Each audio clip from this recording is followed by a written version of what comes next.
agree with what Charles Barkley said. He thinks it's going to be a cakewalk for the Celtics in Game 5. And Wes thinks it might be a better bet to play Boston in the first half. You're going to see a fast-starting Celtics team on Thursday night.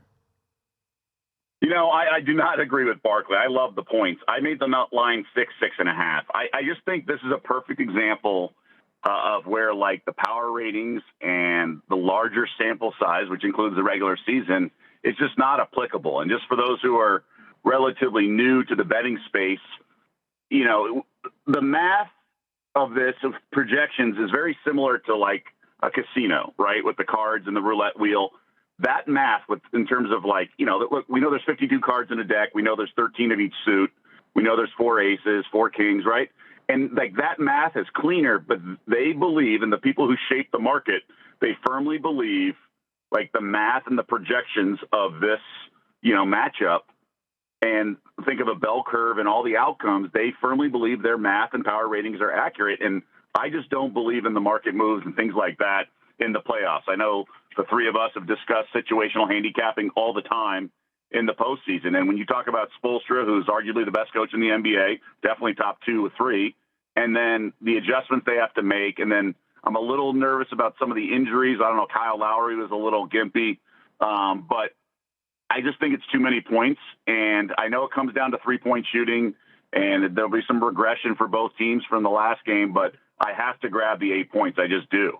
Yeah, Doug, I was going to ask you about the injuries too, not just Kyle Lowry, but Gabe Vincent, who rolled his ankle in the fourth quarter. And look, Miami, you got to give them credit. They all embraced their roles, and you mentioned the coaching prowess of Coach Spo, but they're running out of bodies here if these guys can't go. You already have Hero out, you already have Oladipo out, and now you got some gimpy guys. Any cause for concern for you on the Heat side?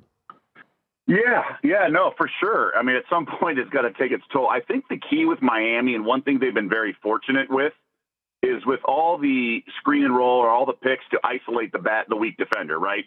Jimmy Butler just goes after, gets Derek White and backs him in and scores. Then they put Grant Williams on, and then he took care of business.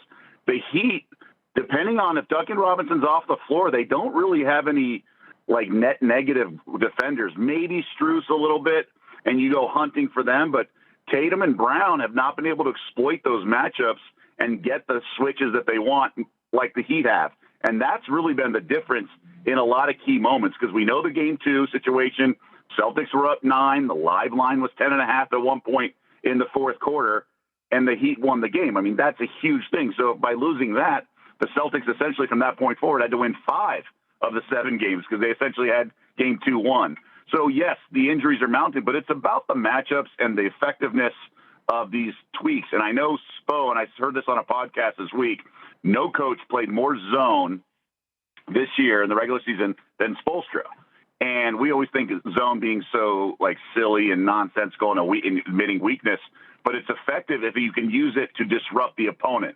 And I believe a lot of times they went to zone in the second and fourth quarters to just change a pace and just kind of shock the system of the opposing team.